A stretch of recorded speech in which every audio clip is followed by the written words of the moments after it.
Pamela एक सीधी सादी लड़की है जो ट्रांसलेटर का जॉब करती है। उसकी कुंवारी बहन अंजलि एक बच्चे को जन्म देती हुई मर जाती है और छोटे बच्चे की जिम्मेदारी अब वह लेती है। जब बच्चा 11 महीने का होता है तो उसके घर पर एक अनचाहा मेहमान आ जाता है जो खुद को बच्चे का चाचा बताता है और रईस और हैंडसम लड़का बच्चे की कस्टडी चाहता है।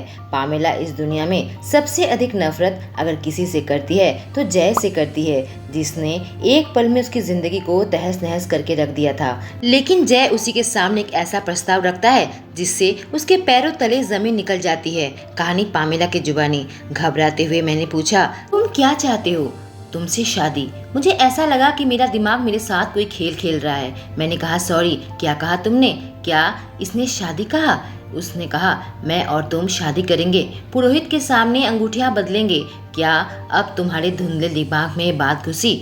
इससे राजवीर को हमारे परिवार का नाम मिलेगा और साथ में उसके सारे फायदे भी। और हाँ, तुम उसकी माँ की तरह उसके साथ रह पाओगे, जो कि तुम आज तक करती आई हो जब से उसके जन्म हुआ है, और आगे भी इसके साथ रहना चाहती हो। तो मैं चाहता हूँ तुम हाँ कर दो मिस मुखर्जी। मैं अभी शौक में थी, मुझे समझ नहीं आ रहा था कि मेरे आसपास क्या हो रहा है। क्या यह सीरियस है? उसने पूछा, तुम्हारा कोई बॉयफ्रेंड है क्या? मैंने कहा, नहीं। उसने कहा, अच्छी बात है, क्योंकि मैं भी अभी किसी के साथ डेटिंग नहीं कर रहा हूँ। मैं भी फ्री हूँ और तुम्हें घबराने की जरूरत नहीं है। मेरा अतीत एकदम साफ है। कोई मेरी गर्लफ्रेंड उठकर कभी भी हमें परेशान नहीं करेगी। मैंने विरोध जताते हुए कहा, बात वह नहीं है। उसने पूछा, तो क्या बात है? मैं तुमसे शादी नहीं करना चाहती। ठीक है, फिर कल हम कोर्ट में मिलते हैं 10 बजे। मैंने कहा, रुको। मैं अपनी आंखों से भीख मांगते हुए कही, मैं राजवीर के बिना नहीं रह सकती। उसने कहा, क्या तुम मुझसे भीख मांग रही हो? यह कहकर उसने मेरा अहंकार को कुचल दिया। पर राजवीर मेरे परिवार का इकलौता सदस्य बचा हुआ है। मैंने हाँ में सिर हिलाते हुए कहा, हाँ, भीख मांग रही हूँ। उसने कहा, ठीक है, 48 घंटे, इतना समय है। मैं तुम्हें इस प्रपोजल में सोचने के लिए देता हूँ। अगर तुम्हारा जवाब ना में हुआ तो तुम राजवीर को हमेशा के लिए भूल जाना। उसके जाने के बाद मैं राजवीर को गोद में उठाकर रोने लगी। कहा, मैं उससे शादी नहीं करना चाहती राजवीर, मैं सच में नहीं चाहती। उसने मुझे सोचने के लिए 48 घंटे दिए हैं। मैं बचपन में सपना देखा करती थी कि कोई राजकुमार आकर मुझसे शादी करेगा, और जय मेरे सपनों का राजकुमार नहीं है। मेरे माता पिता की मौत के बाद मैंने देखा किस तरह से मेरी दीदी अंजलि घर की सारी जिम्मेदारी उठा ली थी। 15 घंटे तक वह काम करती थी। अब मैं भी यही करना चाहती हूँ, आगे पढ़ना चाहती हूँ। मेरी बहन जो मेहनत की थी वह करके दिखाना चाहती हूँ। 27 घंटे बीत गए थे और अभी भी उसके सवाल का जवाब ना ही था। मैं उससे शादी नहीं करना चाहती। मैं अपने बच्चे को पार्क ले गई थी, लेकिन अचानक मुझे उसके रोने की आवाज़ आई। मैंने देखा एक बूढ़ी औरत उसे गोद में उठाई हुई थी। मैं जल्दी से उसके पास आकर कही, इसे पसंद नहीं कि कोई अजनबी उसे गोद में उठाए, आप इसे मुझे दे दे। उस बूढ़ी औरत ने कहा, बेबी अब मत रो, तुम्हारी दादी आ गई है, मैं तुम्हें ढेर सारे खिलौने दूंगी। मैंने कहा, आपको लगता है कोई गलतफहमी हो गई है, यह मेरा बेटा है, आपने शायद कोई और समझ लिया है। यह मेरा बेटा राजवीर मुखर्जी है।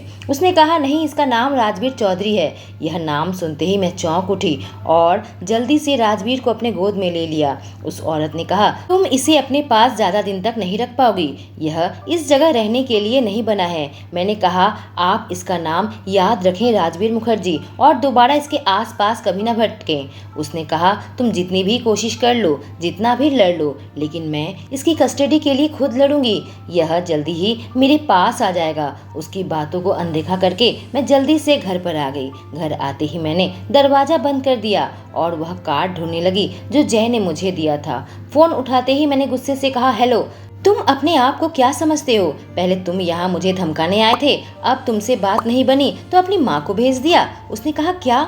मैंने कहा, उसने राजवीर को रुला दिया, इतना रुलाया कि वो अभी भी डरा हुआ है। आखिर तुम्हें और तुम्हारी फैमिली को मुझसे क्या दिक्कत है? पहले तुम्हारे भाई मेरी बहन की जिंदगी में आया, उसकी जिंदगी के साथ खिलवाड़ किया, और फिर तुम आकर मुझे धमकाने लगे। और आज तुम्हारी माँ आई है, कल तुम्हारे पापा आएंगे, और परसों एक एक करके तुम्हारे रिलेटिव आने लगेंगे। तुम लोग बिल्कुल पागल हो, कहकर गुस्से से मैंने फोन काट दिया। राजवीर का मूड बेहद खराब था और मैं कुछ भी करूं वो बिल्कुल चिड़चिड़ा सा लग रहा था। मुझे अफसोस हुआ कि क्यों तो मैं उसे पार्क लेकर गई। ठीक तभी दरवाजे की घंटी बजी। छोटे बच्चे को किसी तरीके से संभाल कर, जो कि अभी भी चिढ़ा हुआ था, मैं उठकर दरवाजा खोलने गई और सामने उसका चेहरा नजर आया जिसे मैं देखना भी नहीं चाहती थी। उसके मुंह पर दरवाजा बंद करने गई थी और उसमें लगभग कामयाब भी हो गई थी, पर दुख की बात यह है वह मुझसे ज्यादा तेज और ताकतवर है। उसने दरवाजा पूरा खोल दिया और मुस्कुराता हुआ कहा, गुड मॉर्निंग मिस मुखर्जी,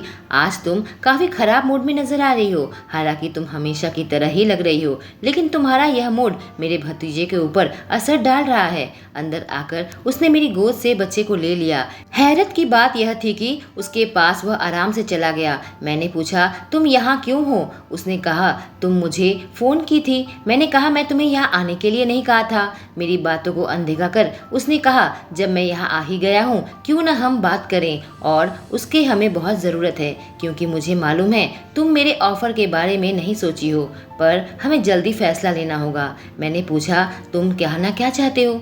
उसने कहा, तुम जाकर फ्रेश हो जाओ, कुछ कपड़े पहन कर आओ, मैं राजवीर का ध्यान रखूंगा। जब मैं अपने कपड़ों में ध्यान दिया तो देखा उसमें कीचड़ लगा हुआ था, लेकिन मैं राजवीर को अकेला उसके साथ नहीं छोड़ सकती, कहीं वह लेकर चला गया तो। मैंने कहा, मैं ठीक हूँ, जो बोलना है बोलो और फिर जाओ। उसने कहा, अगर तुम्हें यह डर लग रहा है कि तुम्हारी अनुपस्थिति में मैं बच्चे को उठाकर ले जाऊंगा तो तुम्हें डरने की जरूरत नहीं है। ऐसा करना होता तो मैं बहुत पहले ही कर लेता।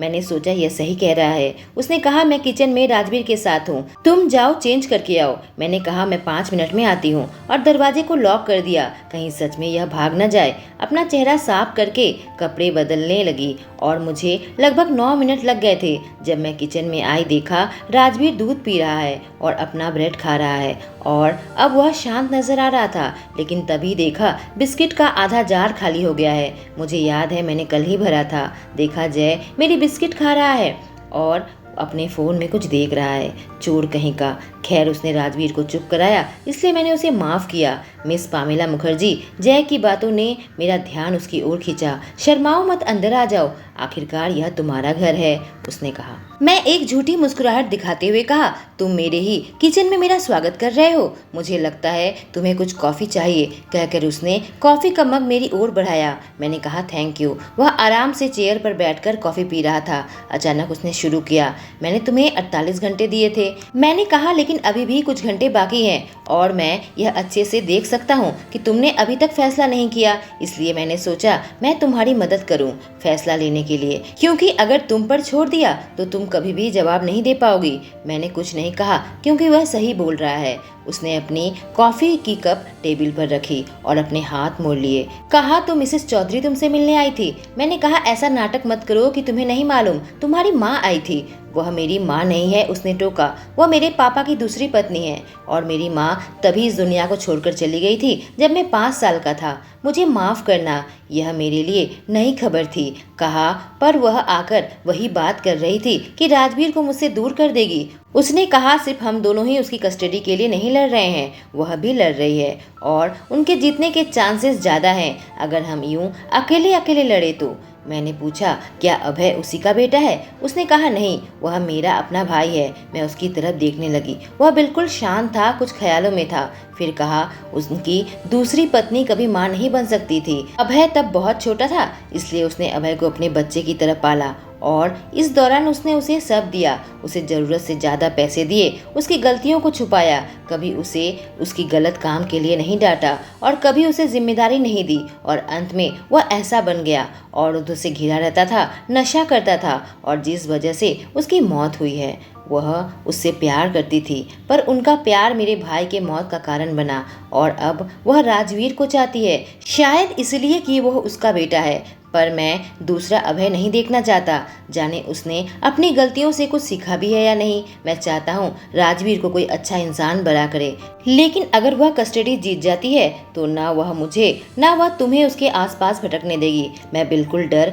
और घबराहट से उसे देखने लगी। मैंने कहा, नहीं। उसने कहा, वह ऐसा जरूर करेगी, और उसके जीतने के चांसेस भी ज्यादा है, पर अगर हम दोनों मैरिड कपल के हिसाब से उसकी कस्टडी मांगे तो हम ही जीतेंगे।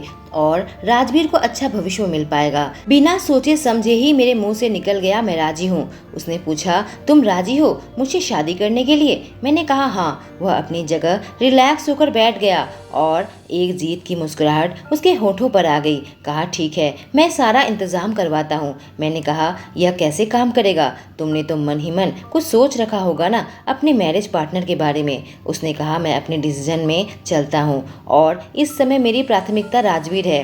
तुम घबराओ मत, मैं तुम्हारा कोई अधिकार और आज़ादी नहीं छीनने वाला और तुम्हें पैसों की फिक्र करने की ज़रूरत नहीं है, वह मैं देख लूँगा। अगर तुम फिर भी काम करना चाहो तो कर सकती हो, लेकिन बच्चे की देखभाल में कमी नहीं आनी चाहिए। राजवीर की फिक्र करने की ज़रूरत नहीं है, उसे दुनिया की बेहतरीन चीज़ दिलाऊंगा। मैंने अपना सर हाँ में हिलाया तो वो आगे जारी रखा, मैं बिजनेसमैन हूँ, इसलिए मुझे सोशल लोगों के बीच में जाना रहता है। तुम्हें मेरे साथ चलना होगा अगर कोई बिजनेस डिनर होता है। अगर सारे नहीं तो हमें कुछ अटेंड करने होंगे और वहाँ हमें एक ऐसा दंपत्ति बनना होगा जो प्यार में हो। नहीं तो मेरी सौतेली माँ को यह पता चलने में देर नहीं होगी कि हम एक कॉन्ट्रैक्चुअल शादी में हैं। मैंने कहा, मैं समझ गई, तुम्हें मेरे घर पर रहना होगा, पर फिक्र मत करो, तुम्हारी प्राइवेसी में मैं बाधा नहीं डालूंगा। तुम्हें तुम्हारा कमरा मिलेगा और मुझे मेरा, और मेरा घर बेहद बड़ा है तो मुझे नहीं लगता हम एक दूसरे को ज्यादा देख पाएंगे। मैंने बीच में टोका, क्या होगा अगर ऐसा समय आ जाए कि तुम किसी से प्यार करने लगो? क्या ऐसी सूरत में मुझे राजवीर की कस्टडी मिलेगी? उसने कहा, मैंने पहले भी बोला है, अब मैं बार बार एक ही बात नहीं दोहराऊंगा। मैं कभी किसी के प्यार में नहीं था और ना ही कभी किसी के प्यार में पड़ूंगा, इसलिए तुम्हें इस बात की फिक्र करने की जरूरत नहीं है। मैंने कहा, जो भी हो, लेकिन ऐसा हुआ तो मुझे उसकी कस्टडी मिलेगी ना? उसने कहा, ठीक है, अगर कभी ऐसा हुआ तो राजवीर तुम्हारे पास रहेगा। अगर तुम भविष्य में किसी के साथ डेट करना चाहो तो मैं तुम्हें नहीं रोकूंगा, क्योंकि यह तुम्हारी जिंदगी है, लेकिन मैं कुछ महीने तुम्हें जरूर रोकूंगा जब तक मेरी सौतेली माँ को यह यकीन ना हो जाए कि हम दंपत्ति हैं। मुझे उम्मीद है तुम राजवीर के लिए बस इतना तो कर सकती हो। मैं उसकी तरफ ऐसे देखा जैसे कोई ज्वालामुखी अभी फूटने वाली है, लेकिन मैं फिर भी कहा, ठीक है, मैं करूंगी, लेकिन मैं तुमसे भी यही उम्मीद रखती हूँ। वह मेरी तरफ देखकर एक भौं ऊंचा किया और उसके बाद कहा, जरूर, चलो अब जरूरी बात खत्म हो गई है तो हम अगला कदम उठाते हैं। हम कल ही न्यूयॉर्क के लिए रवाना हो जाएंगे। तुम बस अपना जरूरी सामान रख लो, बाकी सब मैं तुम्हें दूंगा। मैं हक्का बक्का होकर उसकी ओर देखने लगी। रुको, क्या कहा तुमने? उसने कहा, हम 2 दिनों के अंदर न्यूयॉर्क में शादी करेंगे, तब तक हमारे वकील हमारा कॉन्ट्रैक्ट तैयार कर देंगे। मैंने बात को बीच में काटते हुए कहा, तुमने नहीं बताया था मुझे और राजवीर को न्यूयॉर्क शिफ्ट होना पड़ेगा। यह सुनकर वह मेरे पास आ गया, अपने हाथों से मेरे गाल को चूटी काटता हुआ कहा, होने वाली मिसेस चौधरी, तुम्हें पता होना चाहिए, पति और पत्नी एक ही घर में एक ही छत के नीचे रहते हैं। ऐसा कौन दंपत्ति पर यकीन करेगा जो अलग अलग कॉन्टिनेंट में रहते हैं? रहा सवाल इस घर का, तुम चाहो तो बेच सकती हो, चाहो इसे किराए पर लगा सकती हो, मेरा मैनेजर तुम्हें इसमें मदद करेगा। अब वह सीधे खड़ा हो गया, कहा, फिर हम कल मिलते हैं, बाय राजवीर, कहकर उसने किस किया। उसके जाते ही मेरे दिमाग में सवाल उठा, क्या मैं सही चुनाव किया? अपने निर्णय में वापस जाने की सोचना भी मत। मैं वह इंसान बन जाऊंगा तुम्हारी जिंदगी में जिससे तुम अभय से ज्यादा नफरत करोगी, उसने मेरे कान में फुसफुसाते हुए कहा। फिर ध्यान आया कि अब दरवाजा बंद हुआ। अपने वादे के अनुसार जय सही समय पर मुझे लेने आ गया था और हमें यूके से यूएसए का सफर करना था। पहली बार प्राइवेट जेट में बैठी थी। मैं काफी इम्प्रेस थी। जब न्यूयॉर्क पहुंची उसका विला काफी बड़ा था, पर मैं बहुत थकी हुई थी। मुझ में हिम्मत नहीं थी कि मैं इसे घूमकर पूरा देखूं, पर मैं राजवीर का नर्सरी देखी। वह बिल्कुल वैसा ही था जैसा इंग्लैंड में था। जय ने कहा, अगर उसका रूम एक जैसा ही दिखेगा तो उसे एडजस्ट करने में आसानी होगी। जय जो कुछ भी राजवीर के लिए किया मेरे दिल को छू लिया। घर पर नौकर नौकरानियां थी जो मेरे साथ काफी अच्छे से पेश आ रही थी। मैं राजवीर से कहने लगी, वो तुम्हारे साथ तो अच्छे से पेश आता है, अगर मेरे साथ भी थोड़ा अच्छे से पेश आए तो शायद मेरा फैसला इतना गलत भी नहीं होगा। फिर एक नौकरानी ने कहा कल आपकी शादी है और मिस्टर चौधरी ने कहा है कि आज आपको शादी का गाउन चूज करनी है। हालांकि शादी का नाम सुनते ही मेरे अंदर घबराहट और बढ़ गई थी। फिर भी मैंने अपने लिए एक प्यारी सी गाउन चूज कर ली। बस मन ही मन प्रार्थना कर रही थी सब अच्छे से हो जाए। आज सुबह से ही मेरी शादी की तोड़जोड़ चल रही थी। नौकरानी ने मुझे सुबह ब्रेकफास्ट दे दिया था, पर मुझे जैसे कि भूख नहीं थी। नौकरानी ने मुझे तैयार होने में मदद की। मैं खूबसूरत सी व्हाइट गाउन पहन के जैसे ही मंडप पर चलकर आई, पुरोहित ने हमें पति पत्नी घोषित कर दिया। कहा अब आप दुल्हन को किस कर सकते हैं। उनकी आखिरी पंक्ति सुनकर मेरी सांस तेज हो गई। मैं यह बात बिल्कुल भूल गई थी। किस से ही शादी की मोहर लगेगी। आधे पैनिक के साथ आधे शौक के साथ मैं जय की ओर देखने लगी। मैं चिल्लाना चाहती थी कि किस जरूरी नहीं है, पर तभी जय आगे आया और एक हाथ से मेरे कमर को पकड़ लिया। थोड़ा सा झुककर मेरा चेहरा ऊपर उठाया और फिर अपने होंठ मेरे होंठों पर रख दिए। मुझे लगा था वो अभी रुक जाएगा, पर मैं गलत थी, क्योंकि उसने मेरे होंठों को अलग करके अपने जीभ अंदर सरका दिया और मेरी हालत और बदतर कर दी। और 21 साल की उम्र में मैं अपना पहला किस खो बैठी। मैं अपना पहला किस अपने पति से खो बैठी। जब आखिर में उसने मुझे छोड़ा, मुझे लगा मेरा दिल बाहर निकल कर आ जाएगा। मुझे पता था तुम्हारा स्वाद अच्छा होगा, पर इतना अच्छा? तुम बहुत नशीली हो मिसेस चौधरी। मेरे गाल यह सुनकर गुलाबी हो गए। मुझे ऐसा महसूस हुआ मेरे पैर कमजोर हो रहे हैं, पर वह बिल्कुल सीधा खड़ा था जैसे कि उसे कुछ असर ही नहीं हुआ हो। और उसके बाद कांपते हुए हाथों से मैं लीगल सर्टिफिकेट साइन की। राजवीर को सुलाने के लिए घर की नौकरानी ने मदद की। मैं बेहद थक चुकी थी। सबके बाद जब मैं अपने कमरे में आई, मुझे अपनी सबसे बड़ी गलती का एहसास हुआ। जिस गाउन को मैंने इतने प्यार से चुना था, मुझे एहसास नहीं हुआ था इसके पीछे इतने सारे बटन हैं। मैंने खोलने की कोशिश की, पर मेरे हाथ नहीं पहुंच रहे थे। मैं जल्दी से निकलकर नर्सरी में आई। सोचा शायद नौकरानी यही होगी जिससे मैं मदद ले लूंगी, पर वो वहां से जा चुकी थी। मैं किसी हारे हुए योद्धा की तरह अपने कमरे में वापस आई और एक बार पीछे के बटन खोलने के असफल प्रयास करने लगी। मैंने जोर से चिल्लाया, हे भगवान, क्या मुसीबत है। अब किसने गुस्ताखी की? मेरी खूबसूरत पत्नी को गुस्सा दिलाने की। एक गहरी आवाज मेरे कानों में आई और मुझे एहसास हुआ स्वर के मालिक कौन है। जैसे ही मैं पीछे मुड़ी, लगभग उसके सीने से मैं टकराने वाली थी। मैं उससे पूछने ही वाली थी कि इस कमरे में क्या कर रहे हो। इससे पहले उसने अपने एक हाथ मेरी कमर में रखकर मुझे अपने करीब खींच लिया। मैं हैरत से उसे देखने लगी। पूछा, आप यहाँ क्या कर रहे हो? उसने कहा, मैं अपने कमरे में ही जा रहा था, पर मुझे एहसास हुआ मेरी पत्नी किसी चीज पर या किसी के ऊपर चिल्ला रही है। मैंने कहा, मैं अपने गाउन के पीछे वाले बटन नहीं खोल पा रही हूँ। और जब मैं नर्सरी में नौकरानी को ढूंढने गई तो वह जा चुकी थी और तभी मुझे एहसास हुआ उसके हाथ अभी मेरे कमर में है। मैंने पूछा, तुम मेरे इतने करीब क्यों खड़े हो? उसके सीने में हाथ रखकर मैं उसकी गिरफ्त से छूट गई और उसके साथ जरूरत के अनुसार दूरी बनाई। नौकरानी अपने क्वार्टर में चली गई है। अगर तुम्हें मदद चाहिए तो तुम मुझसे पूछ सकती हो, उसने कहा, पर मुझे उसकी मदद नहीं चाहिए थी। यह बड़ा अजीब सा लगता, इसलिए मैंने कहा, मैं मैनेज कर लूंगी। अपने हाथ अपने पैंट की पॉकेट में रखता हुआ कहा, तुम्हें नहीं लगता तुम जो लड़ाई लड़ रही थी उसमें तुम पहले ही हार चुकी हो? तभी मैंने देखा उसने अपनी कोट उतार दी। शर्ट के खुले बटन के अंदर मुझे नजर आया उसके मसल। मैं झट से अपनी नजरें वहां से हटा ली। मैंने कहा, मैं अभी कैंची ढूंढने वाली थी। उसने कहा, पर इतनी खूबसूरत गाउन को टुकड़ों में काटना बहुत ही दुख की बात है, जो कि मुझे भी मालूम है, पर मेरे पास और कोई रास्ता भी तो नहीं है। उसने मेरी ओर एक कदम बढ़ाया, जिससे मैं एक कदम पीछे लिया, जिससे वह अपनी जगह पर ही रुक गया। अगर तुम इस गाउन को फाड़ दोगी तो नौकर नौकरानियां क्या सोचेंगे जब वह कल यह सब साफ करेंगे? इसका मतलब को समझने के लिए मैंने अपनी आंखें छोटी की तो एहसास हुआ वो गंदा मीन कर रहा है। उसने इस मौके का फायदा उठाकर एक कदम आगे बढ़ाया और इससे पहले कि मैं कुछ कर पाती उसने मुझे पीछे घुमाया। आईने में हम दोनों एक दूसरे की आंखों में देख रहे थे। अगर तुम राजवीर को अपने पास रखना चाहती हो तो हमें अच्छा कपल बनना पड़ेगा, इसलिए तुम मुझ पर चिल्लाना बंद करो जब भी तुम मुझसे मिलो। मैंने विरोध किया। मैं तुम पर कभी नहीं चिल्लाती हूँ। उसने पहले बटन को खोला और दूसरे पर आया। कहा सच में? और दूसरा, एक कपल के हिसाब से पब्लिक प्लेस में हमें एक दूसरे का हाथ पकड़ना होगा। मैंने कुछ बोलने के लिए मुंह खोला ही था, लेकिन फिर हाँ में सिर हिलाया। पर चाहे मैं जितना भी इनकार करूं, मेरा जिस्म में अजीब सी सनसनी होने लगी थी और मेरा जिस्म यह नजदीकी के मजे ले रहा था। जब उसने दूसरा बटन खोला, मुझे एहसास हुआ कि उसकी उंगलियां मेरे पीठ की त्वचा को छू रही है। इतना हल्का छूने के बावजूद भी मेरी सांसें तेज होने लगी थी।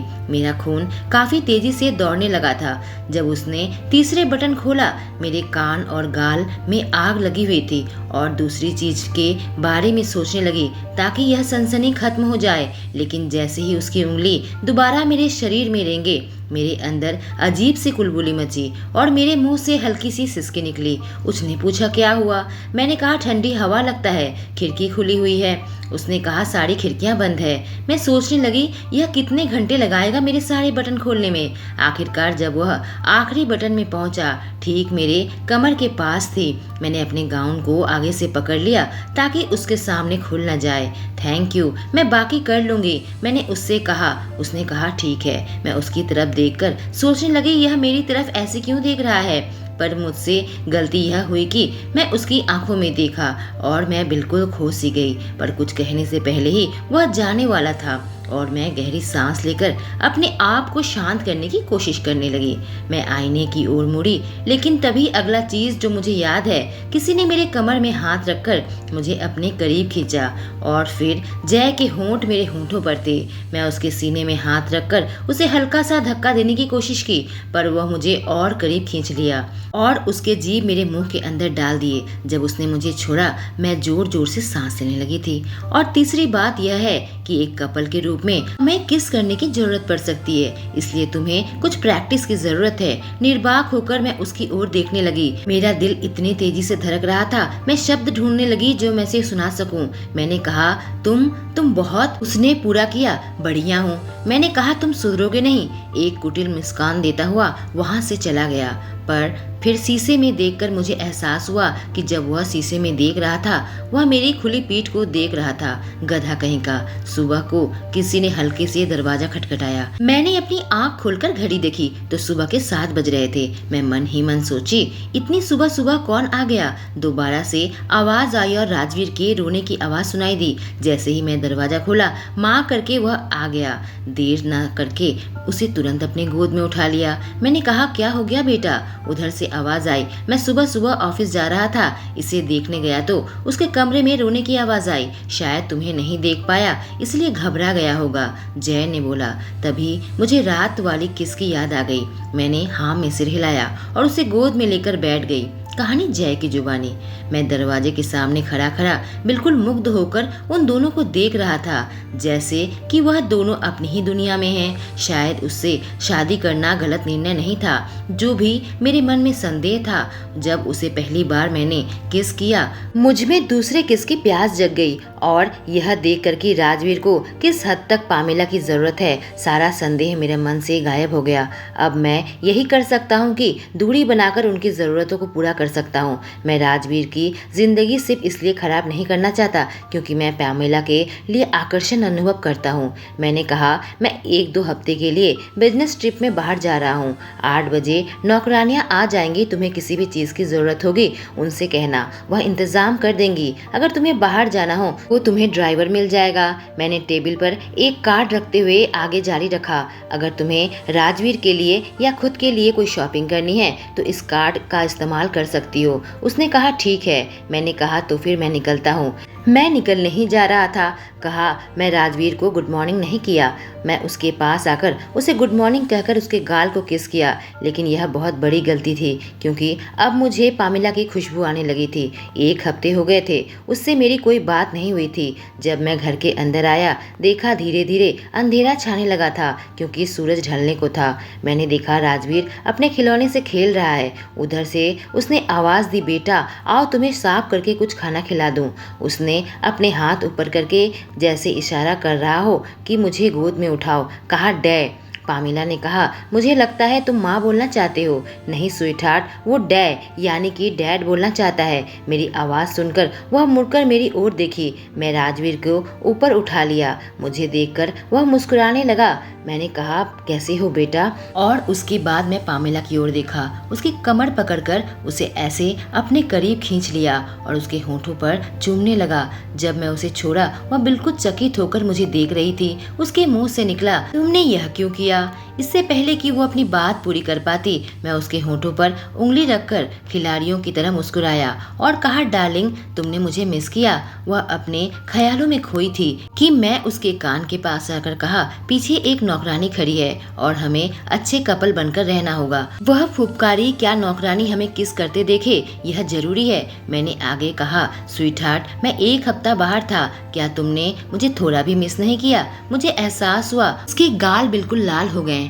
जहन्नुम में जाओ। ऐसी हंसी देखकर उसने कहा, तुम्हें बहुत मिस किया, रात में नींद नहीं आती थी। मैं मुस्कुराया, तुम बहुत जल्दी सीख रही हो, चलो कुछ खा लेते हैं, मुझे भूख लगी है। जल्दी से पामिला ने राजवीर को मेरे गोद से अपने गोद में लिया और कहा, मैं इसे चेंज करा के लाती हूँ, और कमरे के अंदर चली गई। एक हफ्ते से मैं बाहर था और मैं झूठ नहीं बोलूंगा, उसे अपने दिमाग से निकाल ही नहीं पा रहा था। ऐसा नहीं कि मैं कोशिश नहीं की, मैं उसके प्रति आकर्षित हो रहा हूँ। आकर्षण बढ़ता गया जब से मैंने उसे किस किया। उसे बार बार चुमने को दिल करता है। उसके दिल का जो नर्म कोना है वह सिर्फ राजवीर को दिखाती है। उस नन्हे से बच्चे के साथ ऐसे प्यार से बर्ताव करती है जैसे कि वही उसकी दुनिया है, और उसकी जो मीठी मीठी और प्यारी प्यारी बातें हैं बस उसी के लिए है, जिससे मेरी उत्सुकता उसके प्रति बढ़ती जा रही है और मैं उसे रोक नहीं पा रहा। इसलिए मैंने फैसला किया, राजवीर को अपने साथ रखूंगा ताकि पामिला को पास रखूं।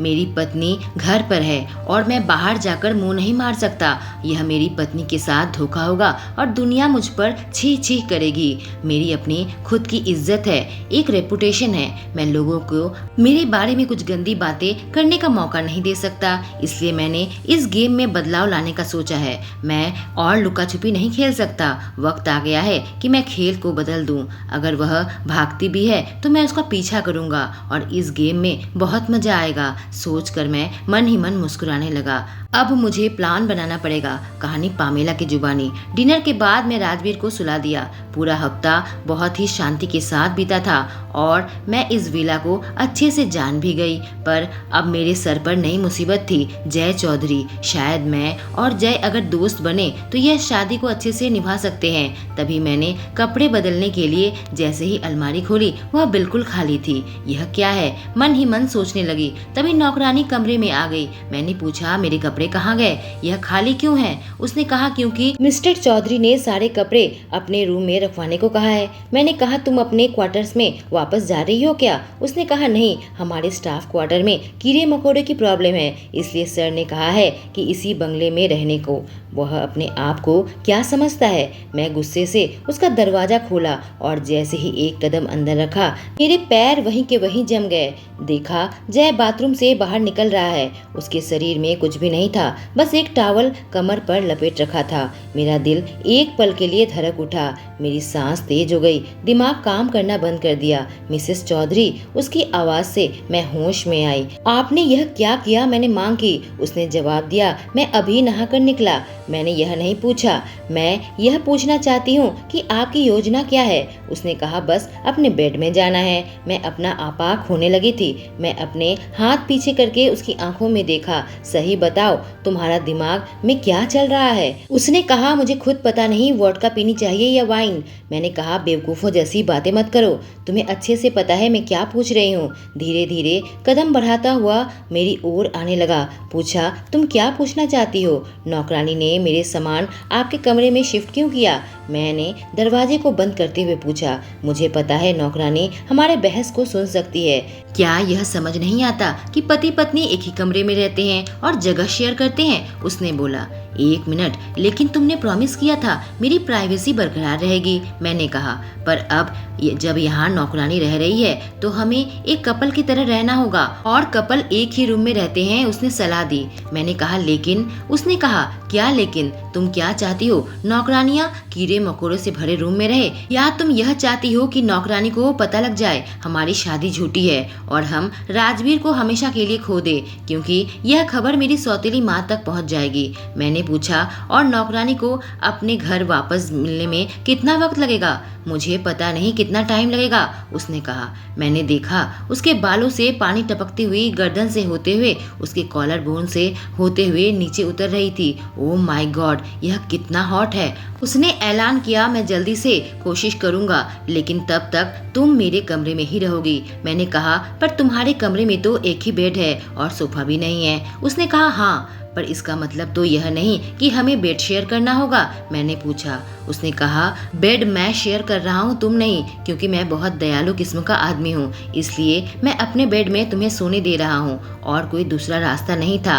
पर मैंने कहा मैं तुम्हारे साथ नहीं सोना चाहती। उसने कहा पर मैं तुम्हारे साथ सोने के लिए मरा जा रहा हूँ। शिट दोस्तों, यह जय क्या योजना बना रहा है? क्या वह पामेला के साथ एक बेड में सोने वाला है? बच्चे की कस्टडी क्या बस एक बहाना रह गया है पामेला को करीब खींचने के लिए? क्या पामेला नफरत भूलकर उससे प्यार कर पाएगी? इश्क क्या रंग दिखाएगा? जानने के लिए कहानी का अगला भाग जरूर सुने। दोस्तों, अगर इस कहानी का पहला भाग आपने नहीं सुना है तो मैं कमेंट सेक्शन में पिन कर दूंगी। आशा करती हूँ कि कहानी आपको अच्छी लगी होगी। Thank you.